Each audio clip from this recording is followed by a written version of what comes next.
Yeah, no, for sure. And just kind of roll that into the Detroit Pistons. I, I'm excited is an understatement to what we could put together on as far as this draft and the roster that we currently have, the clean cap. So that just kind of I'm excited from that standpoint. Yeah, So I'll sit here and look at the draft. The Pistons have the first pick, 32nd. Sorry, first pick, 37th, 42nd, and the 51st.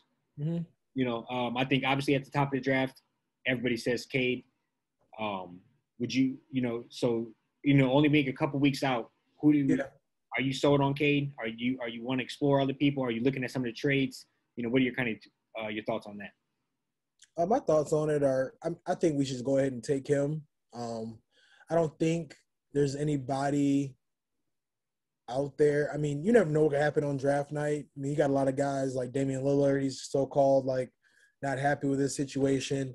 You got Ben Simmons might be getting shopped around just because of this struggles he had in the playoffs.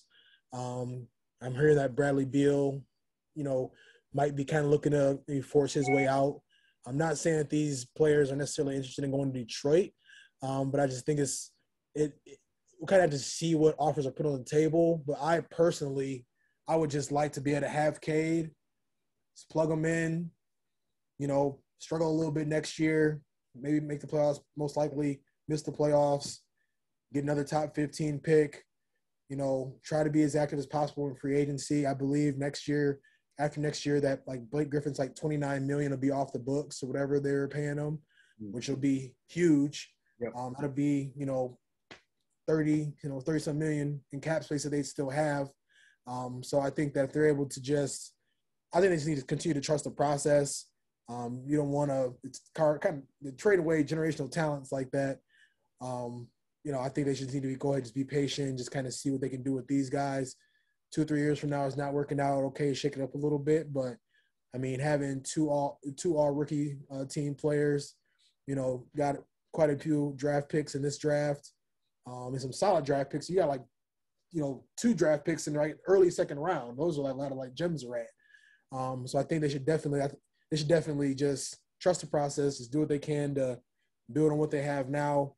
And I think 2 to 3 years from now, if they do that, then they should be. I think they'll be contending again.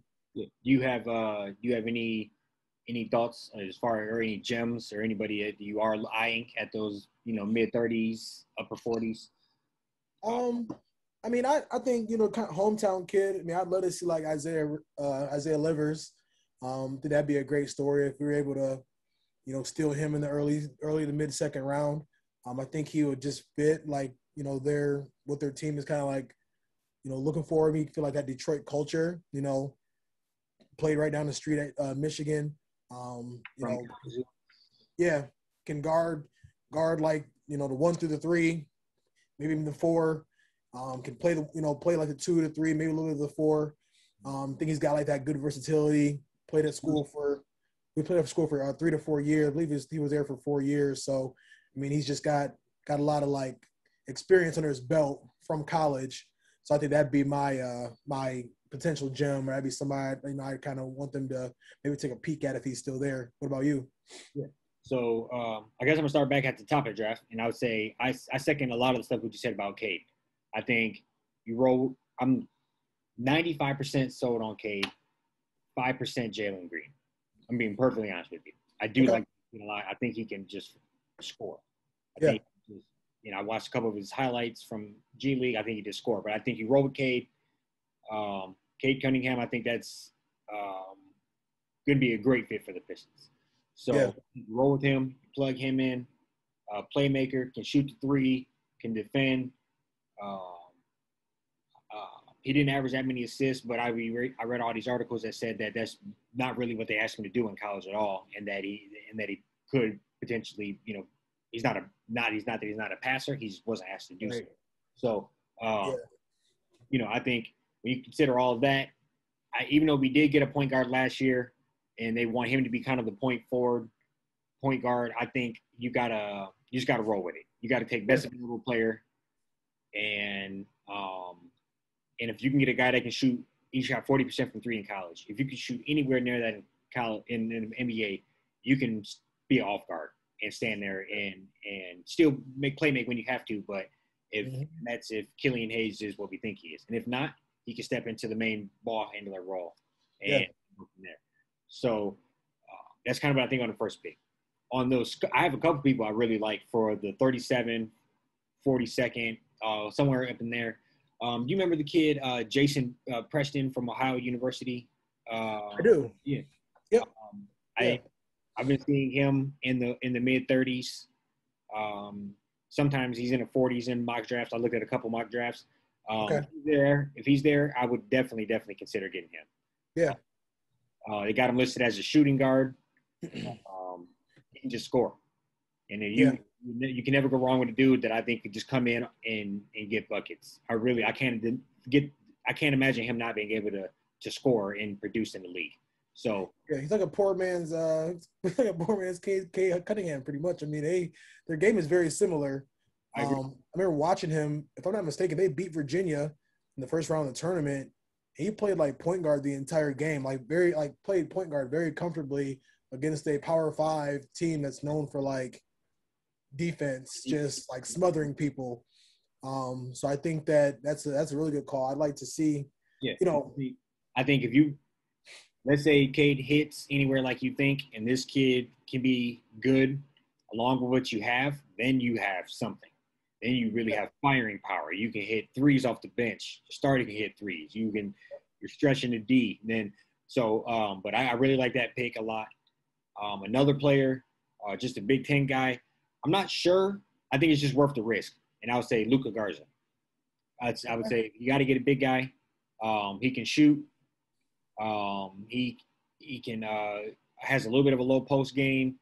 He can, if he's there at like the 51st pick all day, I'm taking him. Probably not even second guessing. And just a complete thrower out, diamond in the rough. Barely played at all, and that's Thon Maker's little brother, Makuk Maker. Yeah. And I would say, when you have the first pick in the draft, you can swing for the fences on a player like him at the 42nd pick or the 51st pick. I would not take him at 37 if that Jason Preston's still there. But somewhere in that 42nd or that 51st for sure, I would say he's a big guy. And Lord knows what he could become. I see that kind of, those are some of the diamond in the rough, just swing for the fences. And if they hit, you're looking like the greatest GM in the world in a couple of years. And if they don't hit, nobody's really going to judge you for taking a freak of nature with the 42nd pick in the draft. So. Right. No, I agree with that, man. I think, and like the Pistons are in such a great spot right now to where it's like, you already got like your starting five essentially just good to go. You probably got they're like top 7 to 8 players are pretty much solidified, at least for the upcoming season, barring any drafts or any trades during the draft or like anything in free agency that happens. But I feel like they are in a good spot where they can kind of roll the dice a little bit.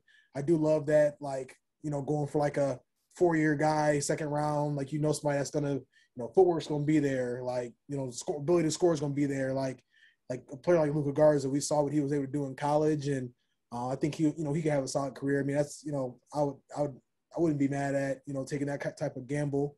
I agree with you 100%. Like, they have all the cards at this point. This is just one of them situations where let's not mess this up. I saw that, Houston is actively trying to get the first overall pick from Detroit.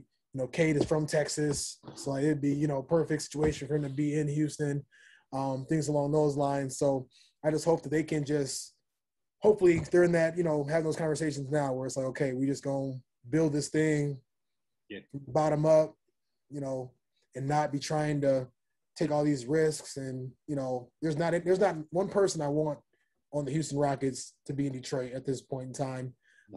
So I agree with you though. Yeah, no, I think they should definitely swing for the fences with some of these mid-second round, late second round picks.